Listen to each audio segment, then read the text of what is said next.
Hello दोस्तों, नमस्कार। स्वागत है आप सभी का आपके अपनी YouTube channel GS with Manish में। दोस्तों, आज हम चर्चा करने वाले हैं आपके यानी कि भारत के नए संसद भवन के बारे में, जो कि आज यानी 28 मई 2023 को देश को समर्पित किया जाएगा, जिसका उद्घाटन आज 28 मई 2023 को हमारे देश के वर्तमान प्रधानमंत्री माननीय नरेंद्र दामोदर दास मोदी द्वारा किया जाएगा। तो आइए जानते हैं कि हमारे नए संसद भवन की क्या क्या खूबियाँ हैं, क्या इसकी विशेषताएँ हैं। तो ये है हमारा नया संसद भवन, जो बाहर से कुछ इस प्रकार से दिखता है। आइए बात करते हैं कि इसकी क्या क्या खूबियाँ हैं।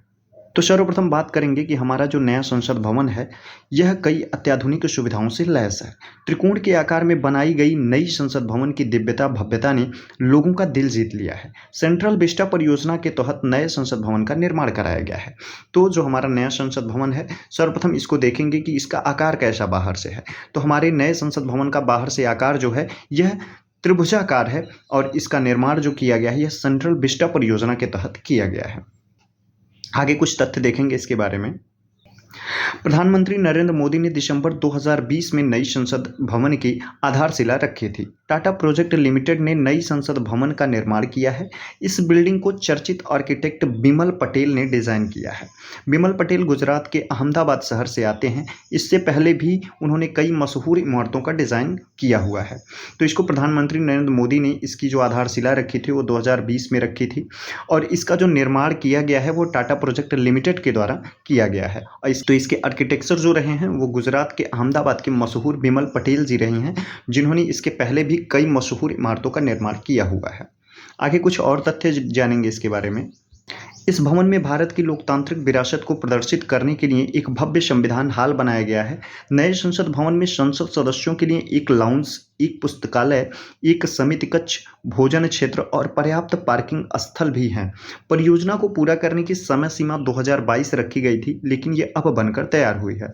तो इस भवन की जो विशेषता है, इसमें लोकतांत्रिक विरासत को प्रदर्शित करने के लिए पूरी भव्यता के साथ प्रयास किया गया है। इसमें एक संविधान हॉल का निर्माण किया गया है। इसमें जो है संसद सदस्यों के लिए लाउंज, पुस्तकालय और कई कक्ष सहित भोजन क्षेत्र और पर्याप्त पार्किंग स्थल की व्यवस्था की गई है। इसको जो पूरा करने की समय सीमा थी वो नवंबर 2022 थी, लेकिन कुछ समय और लगने के कारण ये अभी बनकर तैयार हुआ है।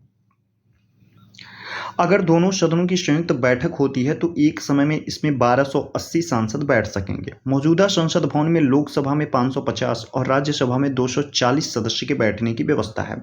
मौजूदा संसद भवन 1927 में बनकर तैयार हुआ था। इस संसद भवन की जो विशेषता है बैठने को लेकर के, तो जो पुराना संसद भवन हमारा था उसमें लोकसभा में 550 सदस्य बैठ सकते थे और राज्यसभा में 240 सदस्य बैठ सकते थे। यही इसके बैठने की क्षमता थी। लेकिन अभी ये जो हमारा नया संसद भवन बन के तैयार हुआ है, इसमें 1280 सांसदों के बैठने की व्यवस्था है, यदि संयुक्त बैठक बुलाई जाती है तो। संयुक्त बैठक में क्या होता है, लोकसभा राज्यसभा दोनों सांसदों की संयुक्त बैठक आपस में एक साथ होती है, तो उसकी क्षमता जो है नए संसद भवन में 1280 सांसदों की है। हमारा पुराना जो संसद भवन था यह 1927 में बनकर तैयार हुआ था और उसके आर्किटेक्ट जो थे वो लुटियंस थे। नए संसद भवन में 3 गेट हैं, ज्ञान द्वार, शक्ति द्वार और कर्म द्वार। वीआईपी सांसदों और विजिटर्स की एंट्री अलग अलग गेट से होगी।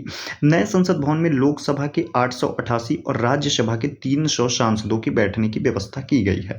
जो हमारा नया संसद भवन है जो बनकर तैयार हुआ है, इसमें मुख्य रूप से 3 गेट हैं, ज्ञान द्वार, शक्ति द्वार और कर्म द्वार। उसमें वीआईपी सांसदों और विजिटर्स की एंट्री अलग अलग गेटों से होती है। और इसमें जो लोकसभा के सदस्यों की बैठने की जो संख्या है, इसमें 888 सांसद लोकसभा में बैठ सकते हैं, इसकी बैठने की इतनी क्षमता है। और वहीं राज्यसभा में 300 सांसदों की बैठने की क्षमता वाला ये बनाया गया है। तिकोने आकार में बना नया संसद भवन 4 मंजिला है। यह पूरा कैंपस 64,500 वर्ग मीटर के दायरे में फैला हुआ है। इसकी लागत 862 करोड़ रुपए है। नए भवन में एक संविधान हॉल है जिसमें भारतीय लोकतंत्र की विरासत को दिखाया गया है। अगर हम बात करें हमारे नए तिकोने इस संसद भवन के बारे में, तो इसका जो कैंपस है, इसका पूरा क्षेत्रफल जो है यह 64,500 वर्ग मीटर है और जिसको बनाने में पूरी लागत जो है वह 862 करोड़ रुपए आया है। तो ये हैं हमारे नए संसद भवन की कुछ खूबियाँ, विशेषताएं, जो इस प्रकार से हम लोगों ने इस पर चर्चा की। ठीक है, मिलते हैं अगली क्लास में एक नए वीडियो के साथ। मैं आशा करता हूँ ये वीडियो आप लोगों के लिए काफ़ी हेल्पफुल रही होगी, नए संसद भवन के बारे में जानकारी आप लोगों को अवगत कराएगी। धन्यवाद।